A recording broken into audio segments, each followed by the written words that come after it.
podcast é que a gente se sente numa emissora de TV, né? Já tá ao vivo? Vixe, a Mariana já botou ao vivo aí a gente. Bom dia, boa tarde, boa noite, senhoras, senhores, todos vocês que nos assistem aqui no Notorium Podcast. Eu sou Alan Christian, estou aqui hoje com uma convidada muito especial. Antes de aparecer a imagem dela, eu vou apresentá-la para vocês. O currículo dela é tão grande que vou precisar ler aqui, gente. Meu Deus. Ela é formada em Direito pela Universidade Federal do Ceará desde o ano de 2000. Tem especialização em Direito Processual Penal pela Universidade de Fortaleza, Unifor, e em Direito Internacional também pela mesma instituição. Atua há pouco mais de 2 décadas com Direito de Família e de Sucessões. Conta também com experiência em áreas como Direito Internacional Privado, Direito Empresarial, Direito de Saúde, Direito Penal e Responsabilidade Civil, áreas sempre afins com demandas familiaristas. Iniciou a atividade profissional da advocacia Paulo Quezado, ainda como estagiária em 1998, tendo ali permanecido até o ano de 2021.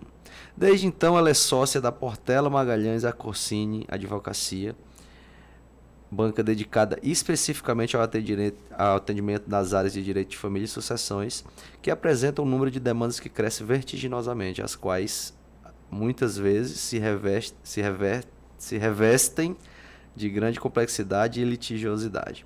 Desde o ano de 2020, preside a seccional cearense da Associação de Direito de Família e Sucessões, a ADFAS, uma das entidades mais respeitadas no Brasil e no mundo, no que concerne ao direito de família, sucessões e bioética.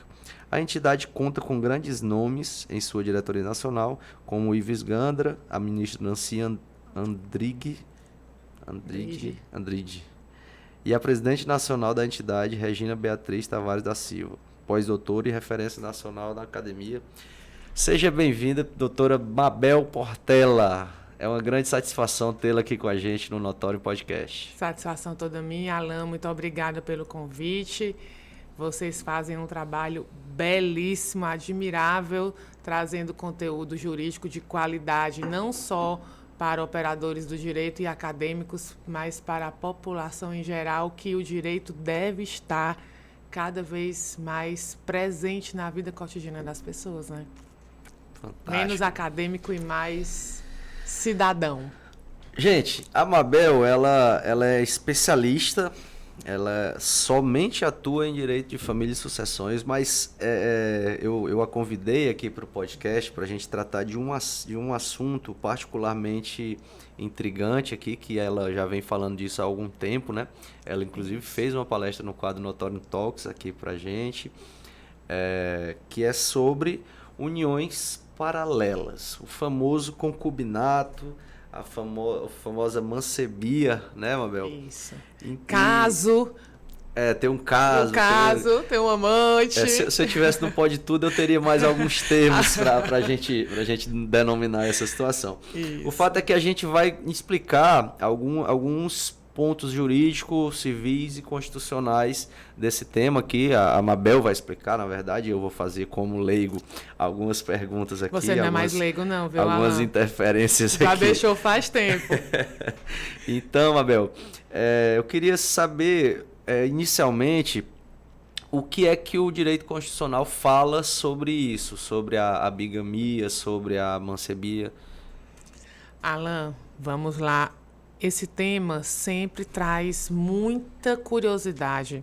Se é uma palestra com público, se é um bate-papo, as pessoas interagem muito, porque, infelizmente ou não, isso faz parte da vida cotidiana desde que o mundo é mundo, né?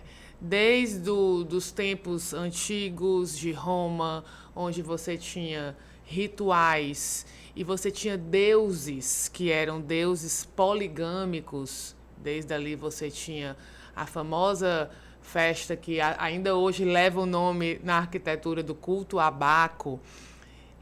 Então, esses relacionamentos tão cheios de laços e de raízes, isso faz parte desde que o mundo é mundo. Com o advento do cristianismo, a sociedade foi cada vez mais se pautando numa sociedade monogâmica.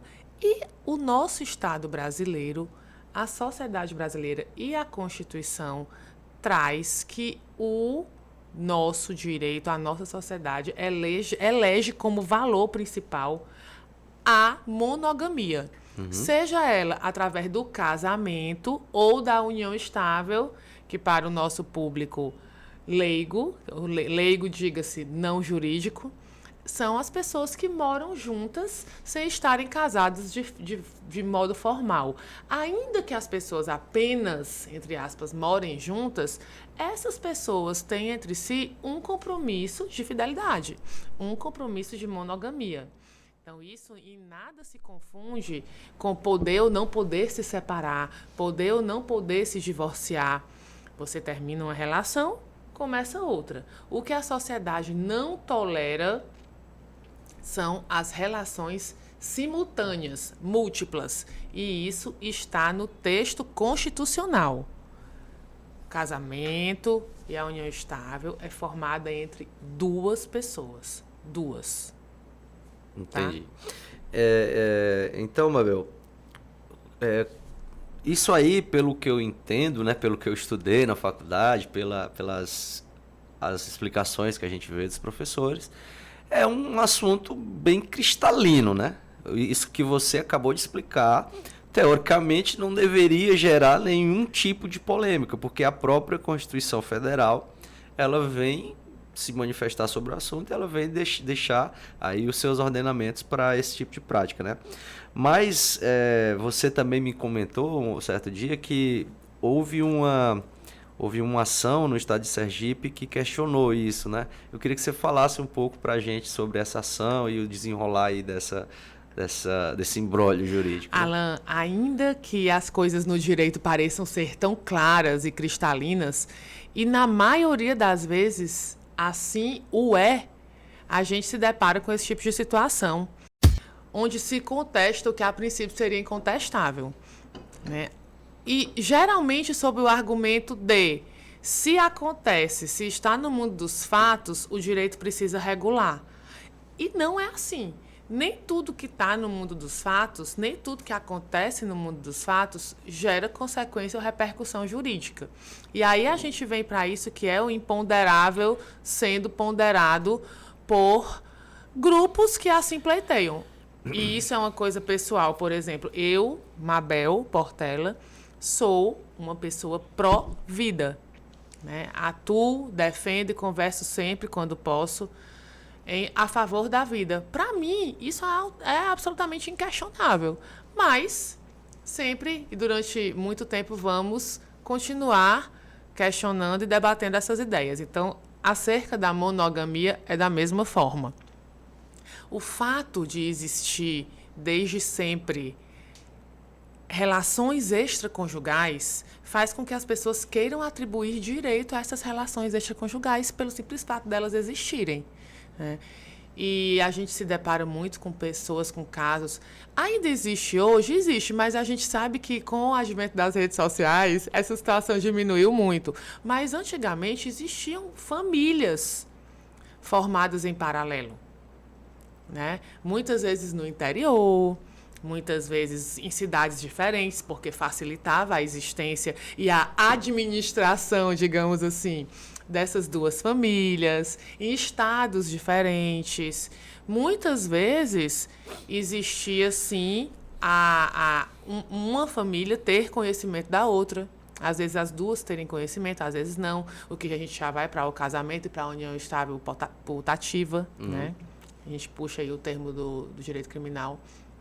Mas aí, Alan, não é porque existe que vai gerar repercussão jurídica. E o que aconteceu nesse caso de Sergipe, que gerou toda essa trazer à tona esse assunto, ele sempre vinha e era derrubado. O que aconteceu? Em Sergipe, havia um casal que vivia em união estável, e o homem da relação faleceu. Mas aí vai ser indiferente, tá, Alan? Se era união estável ou se era casamento da relação, entre aspas, principal, porque a Constituição traz que são dignas do mesmo direito e do mesmo patamar. Equiparadas o casamento e a união estável. Com a morte do homem, do ser, né, do principal aí desse relacionamento, um rapaz ingressou com o pedido de reconhecimento de uma união estável paralela, requerendo aí direitos previdenciários a serem divididos com a esposa, com a companheira do falecido, do de cujos.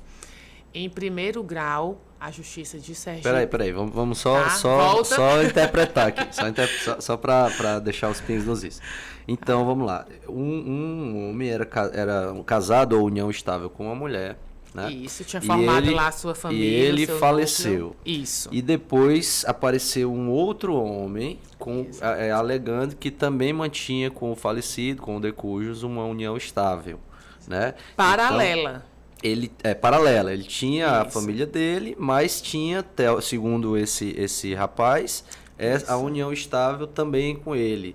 E por isso ele requeria uma parte do pagamento da pensão que previdenciária que ficaria, né? Pronto, isso. Só para esclarecer. Perfeitamente. Meu Deus do céu. Ele queria... Emoção, né? Muita emoção, né? Acho que é o pessoal emocionado aqui, no caso. Ou emoção ou com medo, né? Alguma coisa assim.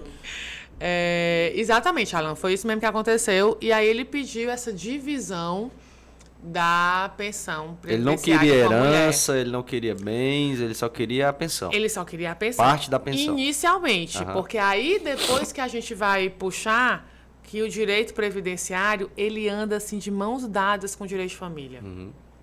Né? Um sempre alimenta e alimentará o outro.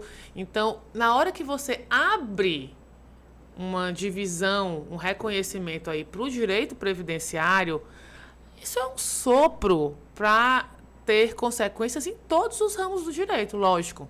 Né? O nosso ordenamento, ele precisa estar redondinho. Não posso ter um ramo que diz uma coisa e outro diametralmente oposto. Então, era muito previsível que já, caso fosse reconhecida o direito previdenciário do amante, isso fosse reverberar em outras áreas do direito. Tá? O juízo de primeiro grau da Justiça de Sergipe reconheceu. Ele reconheceu que a união estável era válida e que ele teria direito, e que ele teria direito ou divisão aí do direito previdenciário. Então nesse caso, na decisão do juiz de primeiro grau, se a pensão do de cujos fosse R$1.000, a esposa ou companheiro receberia 500 e o outro receberia 500. Exato. Respeitando-se, eu estou falando lógico, em termos bem simples bem aqui. Bem simples, né? Porque aí a gente vai ter que observar a questão do piso da pensão previdenciária e tal. Mas, em síntese, era isso. Era pegar o dinheiro da viúva e dividir. No meio. No meio. Entendi. Tá? A pensão, digamos assim. E o juiz de primeiro grau acatou essa tese, né? Beleza. Exato. E aí, o que aconteceu? Houve o recurso para o Tribunal de Justiça em segundo grau do Estado de Sergipe. E, em segundo grau, um belíssimo voto, foi totalmente reformada essa decisão de primeiro grau, absurda, esdrúxula.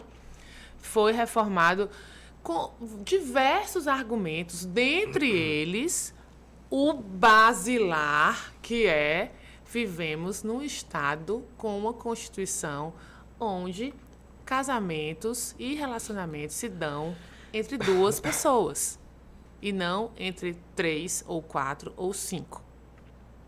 E aí o recurso, a decisão de primeiro grau foi totalmente reformada.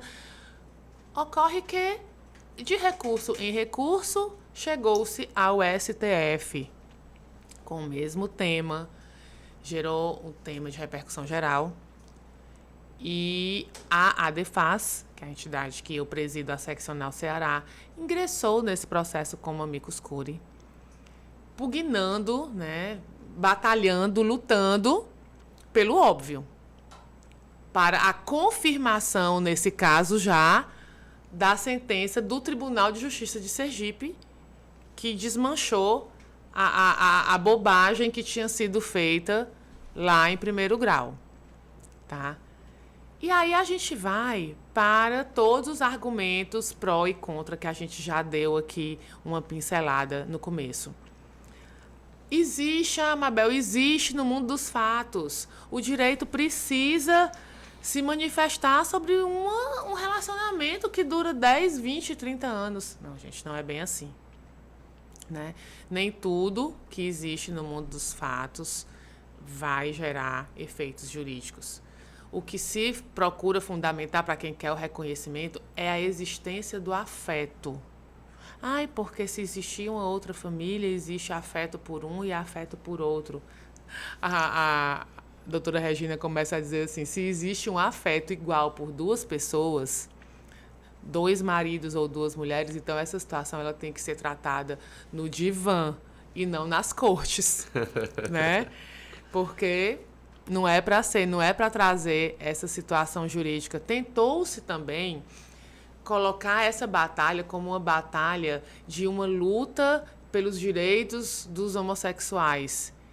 Totalmente equivocada. O fato de ter sido um rapaz que ingressou lá pedindo o reconhecimento da união estável, no caso ele seria homoafetiva, mas em nenhum momento argumento pró ou contra versou sobre isso. Não era o fato dele ser um homem ou se fosse uma mulher. A discussão não era essa. A discussão é a bigamia. É, né? a bigamia. São relacionamentos paralelos. O reconhecimento, né, da união homossexual, ela já está ultrapassada. E desde 2011, quando o STF reconheceu, através de um voto do ministro Aires Brito, que o artigo 226, parágrafo 3º da Constituição Federal, que trata da união estável entre um homem e uma mulher, é aplicado para uniões homossexuais. Então, É tão cristalino quanto a vedação à bigamia. a bigamia. Então, em nenhum momento se estaria discutindo aqui o fato desse pedido ter sido feito alusivo a uma união homossexual. Não era o caso. Tá? Deixando já bem claro e já derrubando. Mas isso tentou-se utilizar isso como utilizar uma essa bandeira. bandeira, exatamente. Utilizar isso como bandeira. Por quê? Porque é sempre uma bandeira que chama a atenção e as pessoas vão e entram na briga, Alan, sem saber nem o que é. Mas, Mabel, assim, até antecipando uma dúvida que eu iria falar mais pro final, mas será que isso não seria um suspiro inicial de uma luta para uma futura modificação da Constituição, assim, para uma discussão, para a abertura de uma discussão, se realmente o Brasil é um país, porque não está fugindo o termo agora, mas se realmente o Brasil deveria ter a bigamia ou deveria ser livre, entendeu? Será que isso não seria uma abertura para essa discussão a nível nacional? Provavelmente. Provavelmente iriam querer, a partir daí, e colocando esse tipo de situação. Mas acontece, Alan, que o STF se manifestou. O STF se manifestou. O Brasil, o nosso direito, a nossa sociedade, é uma sociedade que já elencou o princípio base lá da monogamia. Uhum. Entendeu? Não há o que se discutir. Porque é um valor...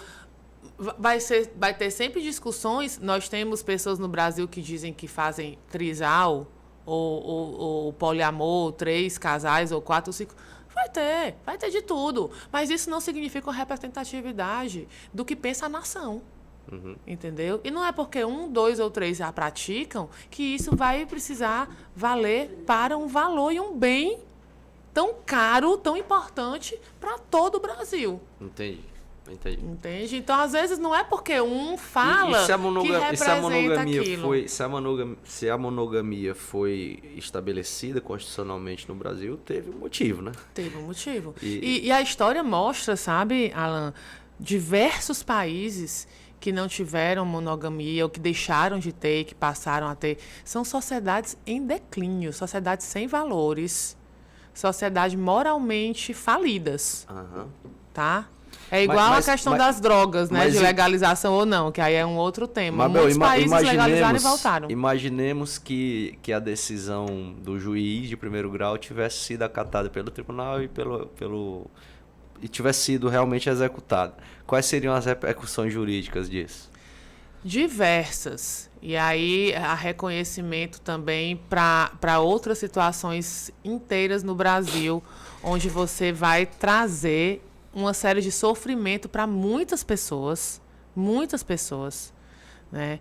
Quem participa de uma situação dessa, Alan, não faz assim por vontade própria. Em 99% das situações onde existe uma relação extraconjugal, um amante, alguém não sabe, alguém está sendo enganado, ou alguém, né, às vezes os filhos. Tudo isso gera um sofrimento muito grande, um desgaste e um sofrimento psicológico que a gente nem sabe ainda mensurar as consequências que isso vai trazer na vida adulta dessas crianças, dessa situação toda.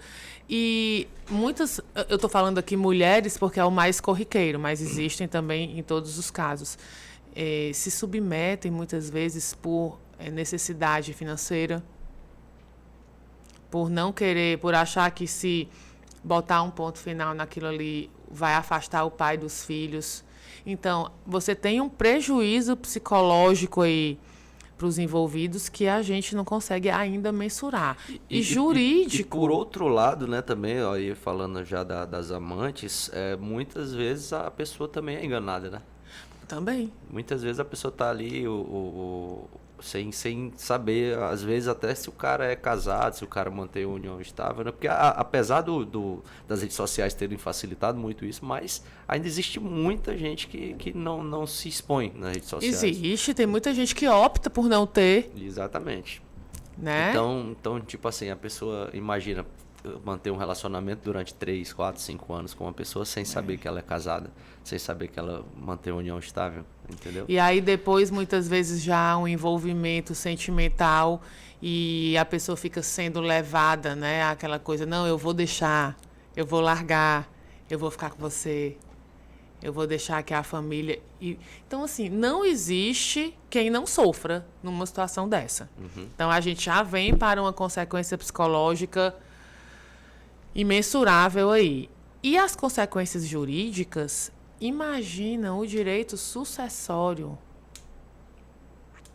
Meeira, herdeira, quem contribuiu para a formação daquele patrimônio, como é que seria uma partilha com 2 mulheres? Como é que seria a questão, inclusive financeira, patrimonial da previdência? Você não pode pegar quem recebe o mínimo da Previdência Social, não pode pegar aquele mínimo e dividir e ficar abaixo do mínimo. Então, um mínimo passa a ser 2 mínimos.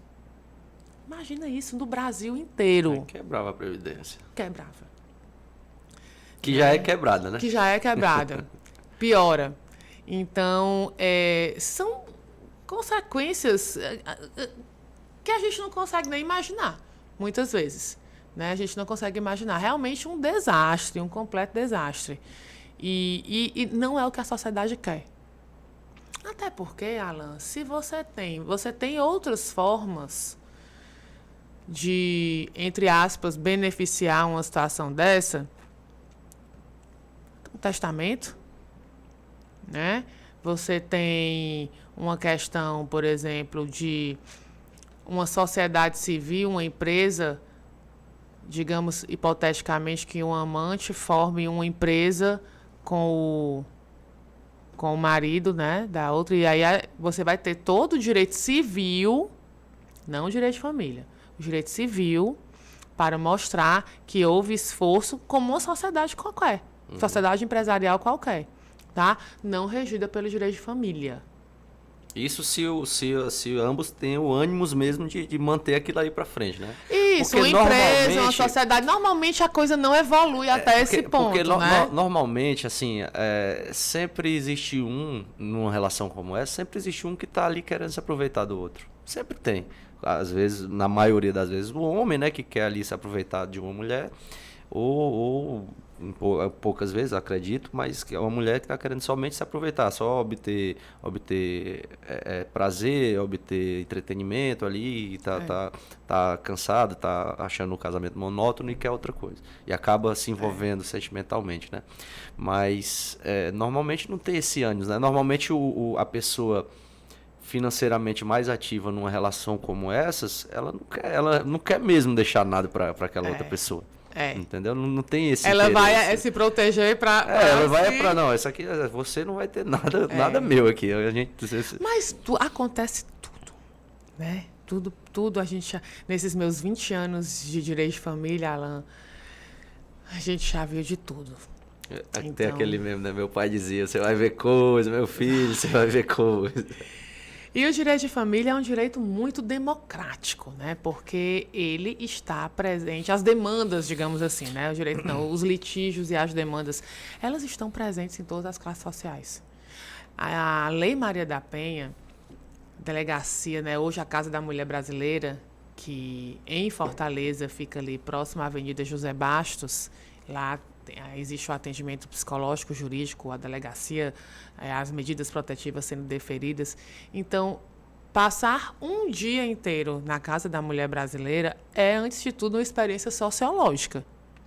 Porque você vê lá da mulher abastada, da empresária, daquela que muitas vezes ocupa, sim, um cargo de chefia, um cargo de liderança, daquela que muitas vezes é forte profissionalmente, que você nunca imaginaria que por detrás das cortinas ela estaria se submetendo a situações de violência psicológica, de violência patrimonial.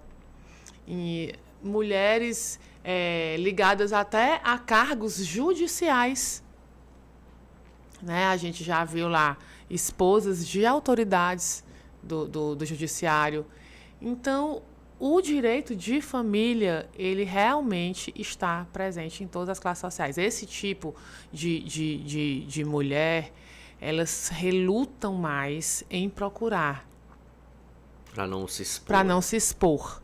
Embora exista todo um mecanismo para a gente tentar ao máximo diminuir essa exposição, os processos são sigilosos, mas, de toda forma, você se desloca ao local, então não deixa de haver um risco de ver e ser vista. Mas quando a situação realmente chega ao ponto do insustentável, não só da violência física, mas da violência psicológica, principalmente, que sempre existiu, mas está presente na Lei Maria da Penha de menos tempo para cá, né? A violência psicológica sempre existiu. E a violência patrimonial, que muita gente pergunta, o que é a violência patrimonial? É a mulher trabalhar um mês todo e no final do mês dar o dinheiro dela todo para o marido. Entendeu? Isso é um tipo. Isso sempre existiu? Sempre. Sempre ouvi relatos dessa forma.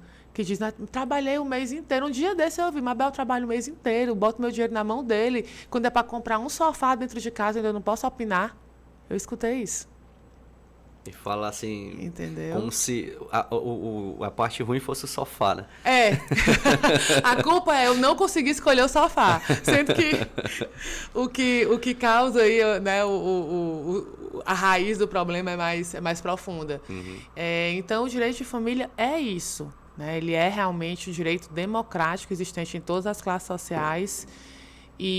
Mas não por isso, voltando para o nosso tema, que a gente escapou aqui um pouquinho, não por isso ele vai precisar ser albergado em todas as situações, como é no caso da mancebia, ou do caso extraconjugal, ou do relacionamento extraconjugal, ou do concubinato, tá? Então, outro aspecto muito importante é dizer isso, que não é o afeto que manda na nossa vida. O afeto, como diz o professor Otávio Luiz Rodrigues Júnior, um grande doutrinador brasileiro, que é cearense, o afeto não pode ser um Deus laico. Né? Eu amo o meu cachorro vai ser meu herdeiro, meu meeiro? Não. Não é afeto que gera repercussão jurídica. Tá? E houve realmente todo o julgado, todo esse tema foi extremamente explorado. Aquele caso do Gugu liberado foi mais ou menos parecido com isso, né? Exatamente, mais ou menos isso. Aí quer dizer, olha quanto sofrimento não traz uma situação dessa para todos os envolvidos, né? E a exposição. Né? Para os filhos. Tudo. Então, não adianta, gente. O que é que a lei fala, mais uma vez, trazendo? Que, inclusive, a união estável pode ser reconhecida entre pessoas casadas? Pode, mas você está dizendo que não podia agora que pode? Pode, desde que haja comprovação da separação de fato. Acontece muito, Alan. Muitas pessoas, às vezes, se separam de fato e não regularizam essa situação, não se divorciam. Passam a reconstruir suas vidas em lares separados, tudo direitinho, estão separados de fato. E ali começam a residir, a morar junto com outra pessoa, E não se constituir preocupam em união documentar estável. o divórcio. E não documentou. Isso é bigamia? Não. Porque isso já existe uma separação de fato. E a separação de fato também é causa de término. Precisa ser regularizado? Precisa. Mas isso em nada se assemelha a essa situação que a gente está falando aqui. Tá? Separação de fato, ok. Uma união estável que se segue a uma separação de fato. Então, assim, resumindo aqui mais ou menos a nossa conversa, esse assunto que veio à tona como uma polêmica, na verdade, não é ou não deveria ser nada polêmico. Né? Nada polêmico. Porque é bem cristalino, é bem consolidado no direito constitucional e até no direito civil também, né? Exatamente. Esse julgado chegou ao STF em final de 2019, 2020, começo da pandemia, houve o julgamento em definitivo, e aí lembrando aos nossos ouvintes que toda essa confusão, que não era para ser confusão, começou com o pedido de direito previdenciário, tá? Mas que a partir daí a coisa certamente se expandiria. Então, foi o STF, no YouTube tem muitos ministros lendo seus votos. É muito interessante ver esses vídeos, sabe, Alan? Porque mostra que realmente a sociedade não deseja uma nação poligâmica. Entendi. Não deseja. Se a pessoa escolhe ou não escolhe se colocar numa situação dessa, ela não pode obrigar o Estado brasileiro a reconhecer e gerar direitos, seja previdenciário, seja de qual natureza for, a esse tipo de relacionamento. Tá? A Constituição diz casamento e união estável entre duas pessoas. Sejam homossexuais ou heterossexuais? Ou heterossexuais. A discussão aqui não é de gênero. Entendi. A discussão é numérica. Não é de gênero, é de número. Mabel, agora, superado esse assunto, né? Eu queria só uma curiosidade, já que tu trabalha há tanto tempo no direito de família, né? 20 anos de carreira. Surgiram muitas notícias durante a pandemia que o número de divórcios e de separações ele aumentou muito, né? Como é que foi isso para vocês que são advogados de família? Alan, a gente nunca trabalhou tanto. É verdade mesmo? É verdade mesmo. Os litígios aumentaram muito, não só nos divórcios, mas também no relacionamento de guarda de filho, de pensão alimentícia, tudo inerente ao direito de família. A questão também sucessória, testamentos. Aqui no Brasil e no Nordeste isso é pior, as pessoas não têm o hábito. E muito pelo contrário, tem muito preconceito com o assunto morte e com o assunto testamento. Por quê? Porque as pessoas acham que se você falar e perguntar ou sugerir que alguém faça um testamento, você está desejando, agorando a morte daquela pessoa. E não é isso, né? O testamento é nada mais, nada menos do que evitar muitos problemas que vão vir para aquelas pessoas que a gente ama após a nossa partida, que é o fato mais certo da nossa vida. Então, muitas pessoas durante a pandemia passaram a se deparando muitas vezes com a morte e conseguindo sobreviver a olhar para esse assunto de outra forma. Então, houve uma disseminação do assunto testamento. O testamento passou a ser feito bastante. Os cartórios hoje precisaram, né? Existe hoje o e-notariado, então muita coisa se faz de forma eletrônica. E no direito sucessório realmente foi um impacto muito grande. No direito de família também. Por quê? Porque começamos a fazer audiências virtuais, que isso não existia. A questão de citações e tudo isso de WhatsApp também foi uma disseminação, é um caminho sem volta, a parte boa. E aí, o que acontece? As pessoas realmente morando em casa, estando juntas, aquele casamento que era muito ruim, mas que você passava o dia fora de casa, acorda, toma café, sai e só volta 8, 9 horas da noite. Então, você tinha um contato com o seu cônjuge muito diminuído pelo dia a dia. E dava para aturar, né? Dava para aguentar. Se tem filho, então, no final de semana, sai com os filhos, faz coisas com os filhos. E aí, na pandemia, não teve jeito. né? Foram muitas divergências, muito caso também de violência doméstica, piorado pelo consumo alcoólico, que foi desenfreado. Inclusive, decisões recentes do STJ aumentam ou podem ser causa de aumento de pena para a Lei Maria da Penha, a pessoa estar alcoolizada, o réu, né? O criminoso. Então, tudo isso, a pandemia mostrou muitos problemas. Casais que já eram divorciados tiveram muitos problemas com pensão alimentícia. Alguns conseguiram fazer de forma consensual. Olha, eu estou na pandemia, eu trabalho com venda, eu tenho uma loja de roupa, a minha loja não está vendendo nada, mesmo eu estando oferecendo online, e a gente vai precisar realinhar aqui essa pensão. Momentaneamente. Né? Momentaneamente. Então, em alguns casos, se conseguiu fazer isso consensualmente. Em outros casos, não. Pessoas tiveram, que não têm um bom relacionamento, entre aspas, com o ex-cônjuge, tiveram ou foram demitidas ou tiveram suas receitas lá embaixo reduzidas e o outro cônjuge não perdoou, né? Não aliviou. Às vezes o cônjuge só quer um jeitinho de prejudicar. Exatamente. Só quer ficar olhando aqui num deslize para poder eu ir ali e fazer alguma coisa para dar uma dor de cabeça para aquela mãe ou para aquele pai do meu filho. E aí, execução com pedido de prisão. Durante um tempo, o pedido de prisão durante a pandemia foi suspenso, justamente em função da pandemia, para não serem... Mas a pessoa tinha um mandado de prisão expedido. Né? Aí você, prisão domiciliar, já está, né? Porque já estavam em casa.